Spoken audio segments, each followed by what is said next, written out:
Assalamualaikum warahmatullahi wabarakatuh. Alhamdulillahi rabbil alamin. Wal akibatu lil muttaqin. Wala udwana illa 'alal zalimin.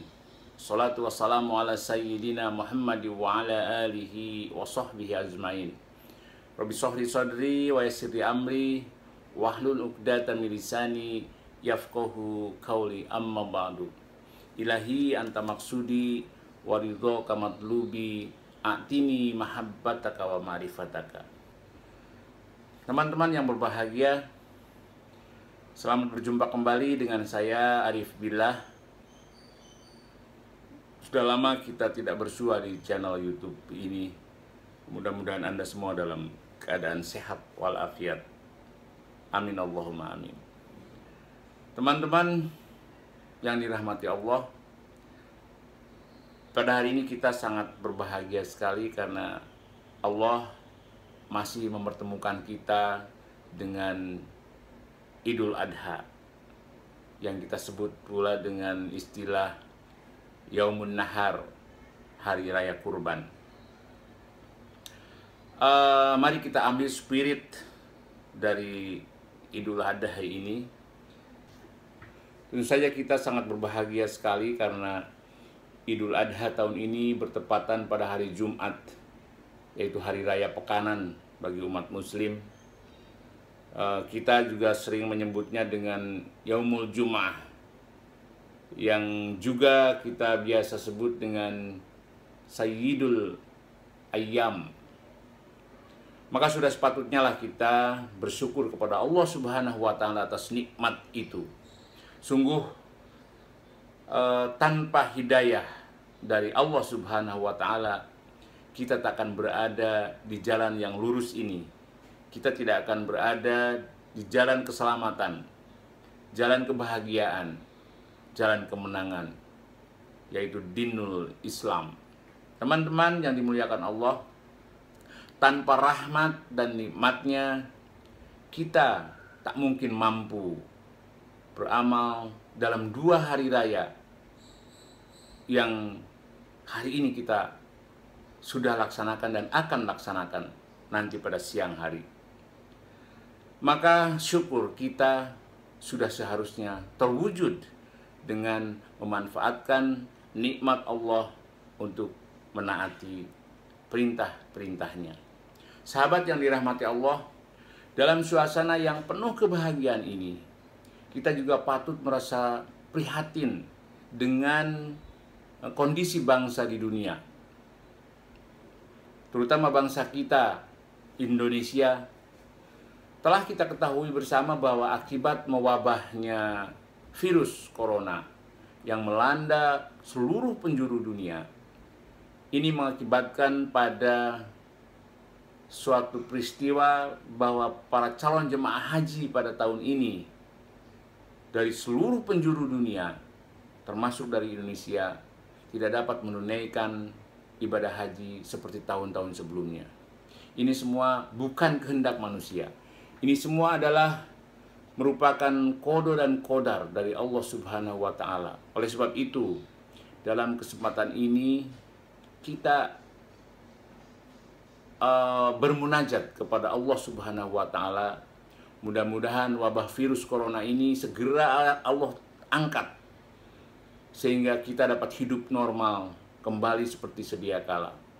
Serta mudah-mudahan para calon jemaah haji yang tidak dapat berangkat pada tahun ini diberikan umur panjang, sehingga di tahun mendatang mereka dapat menunaikan niatnya atas ridho Allah Subhanahu wa Ta'ala. Bagi saudara-saudara kita yang belum punya niat, semoga Allah segera memanggil untuk dapat menunaikan ibadah haji di tahun-tahun mendatang. Amin Allahumma amin. Sahabat yang berbahagia, hari ini adalah hari Idul Kurban. Kurban itu bisa kita sebut dengan adiyah. Adiyah dalam catatan sejarah Islam dimulai sejak Nabi Ibrahim alaihissalam. Beliau diperintah Allah Subhanahu wa Ta'ala melalui mimpinya untuk menyembelih putranya, putra kesayangannya, sekaligus satu-satunya saat itu, yaitu Ismail. Anda bisa bayangkan bagaimana perasaan Nabi Ibrahim alaihissalam ketika itu. Anak yang ditunggu-tunggu dari hasil bermunajat kepada Allah Subhanahu wa Ta'ala. Kemudian ada perintah dari Allah harus disembelih. Tentu perasaan Nabi Ibrahim sangat berat melaksanakan mimpi tersebut. Buah hati yang sangat dicintainya harus disembelih oleh tangannya sendiri. Namun ketaatan Ismail dan keteguhan Nabi Ibrahim sebagai orang tua telah terbukti dengan kesungguhan menjalankan perintah Allah Subhanahu wa Ta'ala. Meskipun secara manusiawi sangat berat tentunya.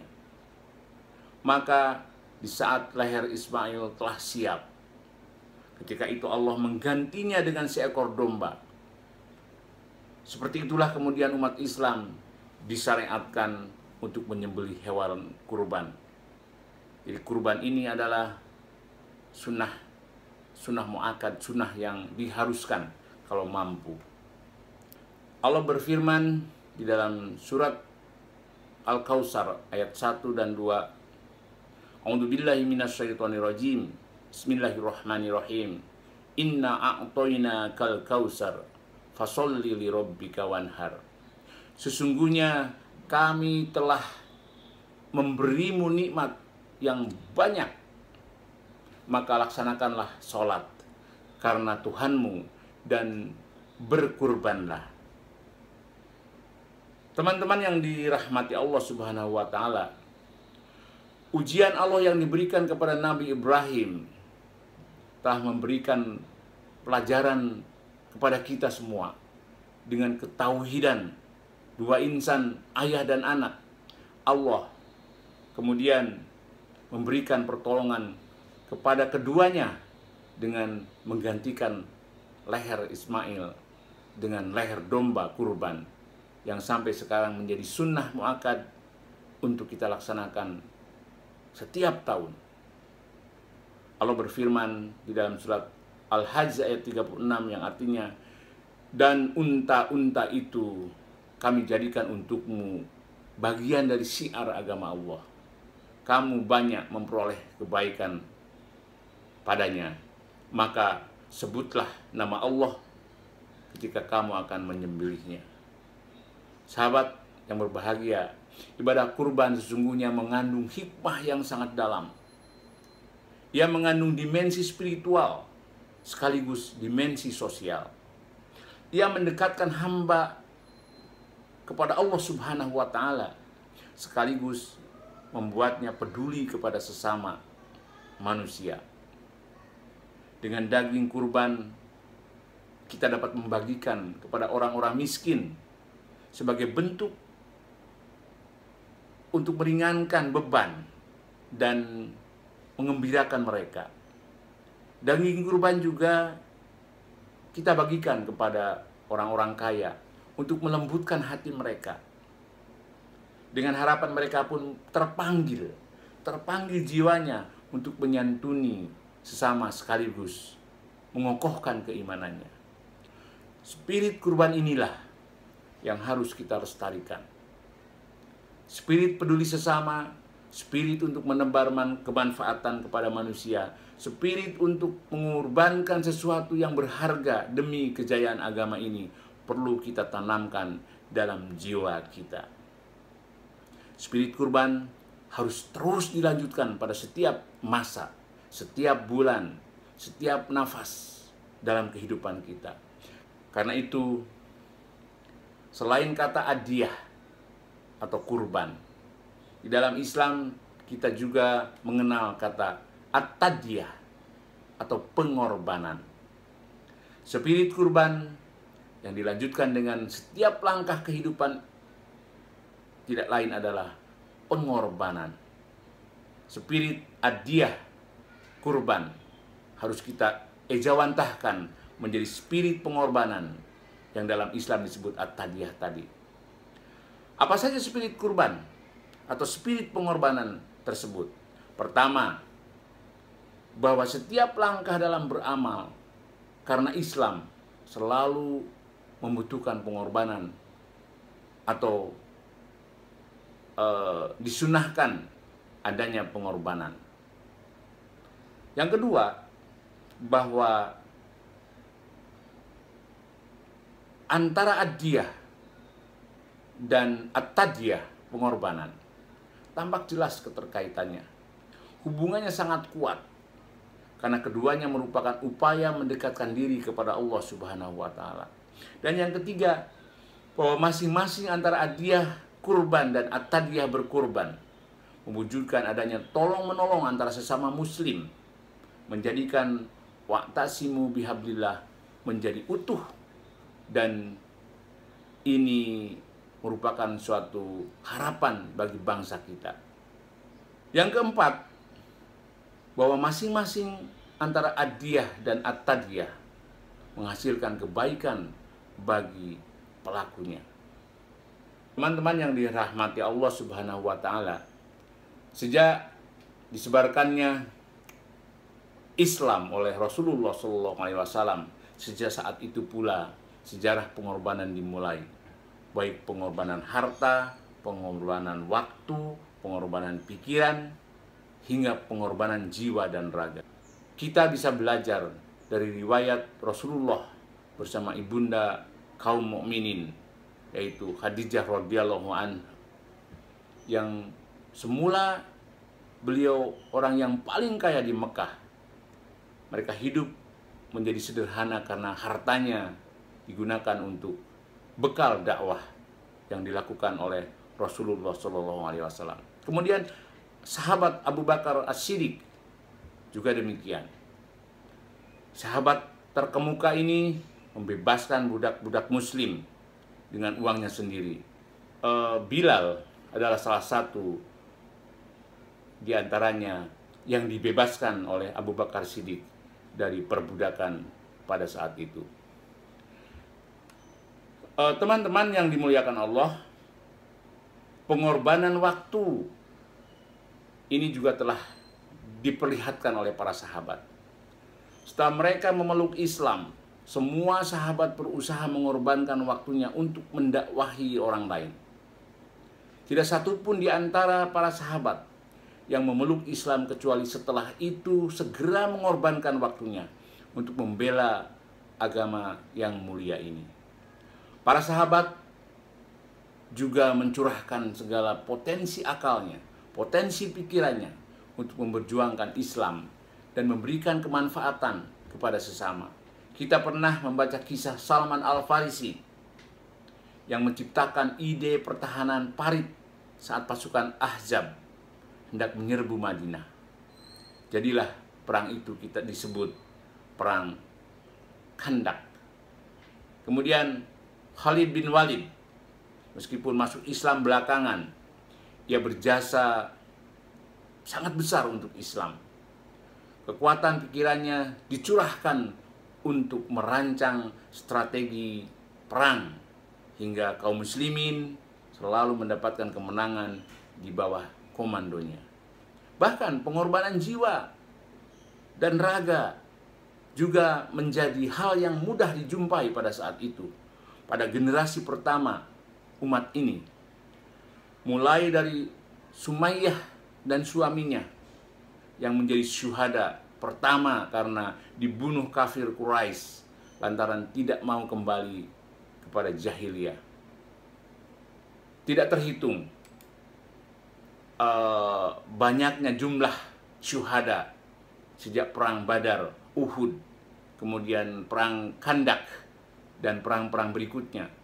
Karakter para sahabat itu adalah menyambut seruan jihad dengan siap mengorbankan jiwa raga mereka menjadi syuhada fi syabilillah. Sahabat yang dirahmati Allah Subhanahu wa taala, saat ini, di zaman ini, di negeri ini sudah sulit kita menjumpai orang-orang yang mau melakukan jihad fi syabilillah. Siapa yang mampu memelihara spirit ad-diyah dan at-tadiyah, kurban, idul kurban, dan pengorbanan, maka mereka itulah yang memiliki kesempatan menyusul orang-orang terbaik yang sekarang sudah berada di surganya Allah. Lalu apa yang harus kita lakukan sebenarnya? Pertama, berdakwah, amar ma'ruf nahi mungkar. Inilah pengorbanan yang harus selalu kita laksanakan, kita lakukan bersama. Dakwah adalah al-mu'ayyidat. Artinya bahwa dakwah ini sebagai sebuah kewajiban lah bagi umat muslim. Karena dengan berdakwah maka umat terselamatkan dari sifat-sifat zalim, sifat syirik, sifat murtad, dan lain-lain. Dengan berdakwah seorang muslim tentu diajak untuk menjalankan Islam secara kafah dan memahami hakikat beragama secara mendalam. Di dalam surat Al-Imran ayat 104, Allah berfirman yang artinya, dan hendaklah ada di antara kamu segolongan umat yang menyeru kepada kebajikan, menyuruh kepada yang ma'ruf, dan mencegah dari yang mungkar. Merekalah orang-orang yang beruntung. Teman-teman, sahabat yang dimuliakan Allah, spirit kurban juga harus mampu memotivasi jiwa untuk bersedekah, untuk berinfak. Seorang muslim hendaklah terus mengeluarkan hartanya di jalan kebaikan dengan sedekah, baik yang wajib seperti zakat maupun yang sunnah. Dengan menyantuni fakir miskin dan kaum duafa, bukan hanya kita bersyukur kepada Allah atas nikmat-nikmat yang telah diberikan kepada kita, tetapi juga berupaya untuk memperkokoh keislaman mereka dan menumbuhkan saling mencintai antara sesama. Jangan sampai kita menjadi pendusta agama yang tidak peduli dengan beban sesama. Tahukah kamu, orang-orang yang mendustakan agama itulah orang yang menghardik anak yatim dan tidak menganjurkan memberi makan orang-orang miskin. Al-Ma'un ayat 1-3. Yang ketiga, kita harus mampu berkontribusi sesuai dengan kompetensi kita. Tentu orang berbeda-beda, bekerja dengan sungguh-sungguh, dengan niat untuk ibadah merupakan spirit dari kurban. Dengan bekerja sungguh-sungguh itu, artinya kita sedang turut membangun peradaban Islam, membangun negara ini, membantu sesama, menebar kebaikan dan kemanfaatan bagi manusia. Maka segala daya yang dikeluarkannya, lelahnya, energinya, keringatnya, semuanya menjadi bentuk pengorbanan. Karenanya seorang muslim yang memiliki spirit berkorban pada saat yang sama juga memiliki semangat untuk terus meningkatkan kinerja dan memperbaiki prestasinya. Semoga spirit kurban dan pengorbanan kita akan bermanfaat bagi umat dan mendapat ridho dari Allah Subhanahu wa Ta'ala, sehingga kita digolongkan ke dalam kaum syuhada yang berkorban untuk kejayaan agama Allah. Semoga kita terus dapat melanjutkan perjuangan Rasulullah dan melestarikan agama Allah, yaitu Islam. Selamat Idul Kurban 1441 Hijriah. Mohon maaf lahir dan batin. Terima kasih. Wassalamualaikum warahmatullahi wabarakatuh.